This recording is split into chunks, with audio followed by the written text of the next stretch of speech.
Bab 3480. Menyelamatkan diri adalah yang terpenting.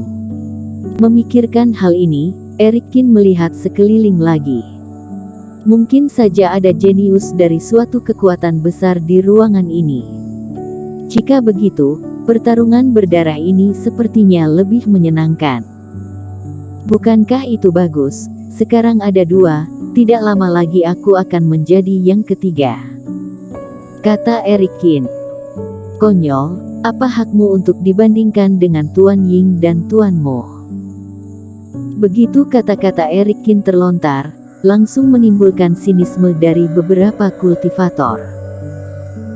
Benar-benar bodoh dan tak kenal takut, Tuan Mo datang terlalu dini, aku masih belum terlalu tahu, tetapi Chris Ying adalah dewa perang tak terkalahkan yang sebenarnya. Benar, Tuan Ying memenangkan ke-13 pertarungan dalam pertarungan berdarah. Dia mengalahkan 12 master fase penilaian satu penurunan berturut-turut, sampai akhirnya kota bayangan mengeluarkan kultivator 2 kegagalan.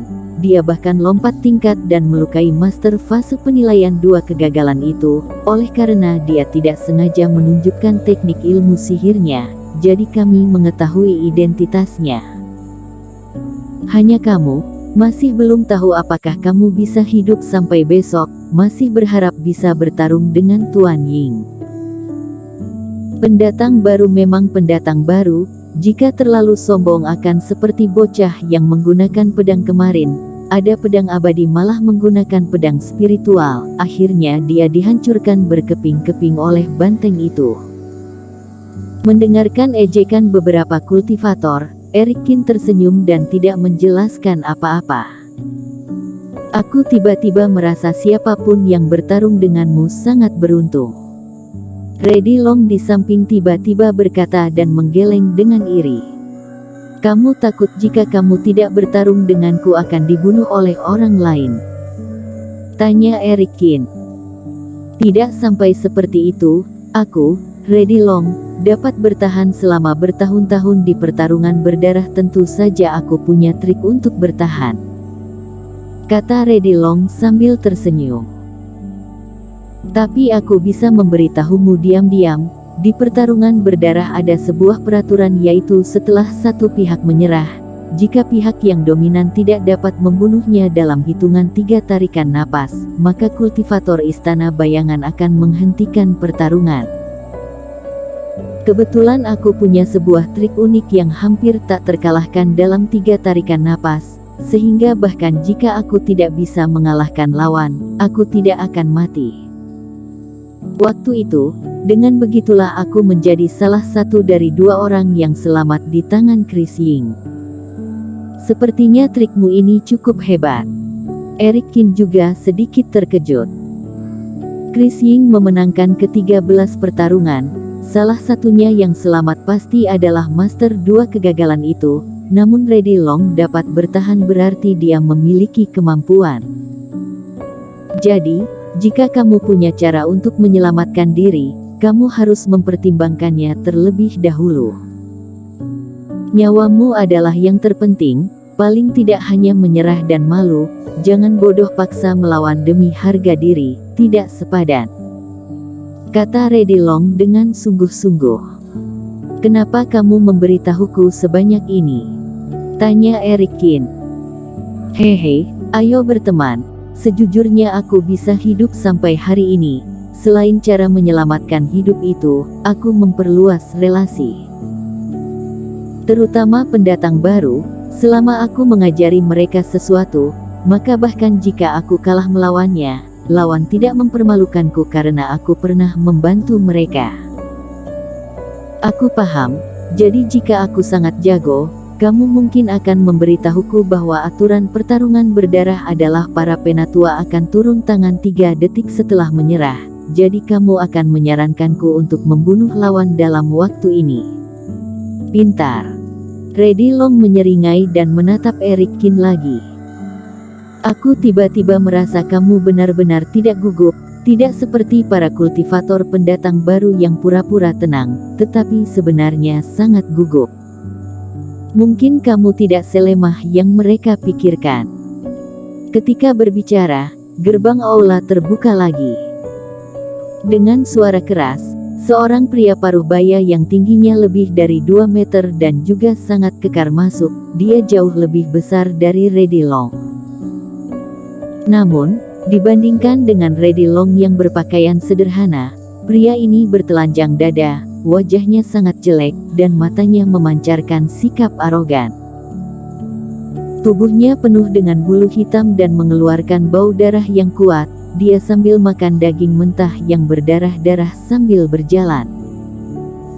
Melihat dia masuk, banyak kultivator yang mengerutkan dahi dan mundur beberapa langkah tanpa sadar. Sial, Seto ini menjijikkan sekali. Reddy Long mengomel diam-diam dengan transmisi suara. Teman seiman, apa kamu tahu apa yang ada di mulut orang ini? Apa?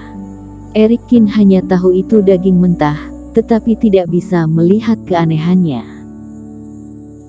Itu adalah telinga lawan yang dia bunuh sebelumnya. Orang ini akan berusaha sekeras mungkin untuk membunuh lawannya di pertarungan berdarah, dan setelah membunuh lawannya, dia akan merobek salah satu telinga lawannya untuk dimakan. Benar-benar gila. Tapi orang ini sangat kuat, teman seiman sebaiknya berdoa agar tidak bertemu dengannya. Ketika Reddy Long sedang berbicara dengan Eric Kin, mereka melihat Seto yang seperti orang utan sedang berjalan ke arah mereka berdua. Awas! Ketika melihat tempat di mana Eric Kin duduk, Seto menatap Eric Kin, darah menetes dari sudut mulutnya, dan memarahi dengan dingin. Teman seiman, dia gila, jangan menghiraukannya. Reddy Long langsung berdiri dan menyelinap pergi. Teman seiman, sebagai dewa pedang daratan Jeushu, akan sangat memalukan jika menyerahkan tempatmu. Sebelum Eric Kin, seorang pria tua yang mengejek Eric Kin sebelumnya berkata dengan suram saat ini.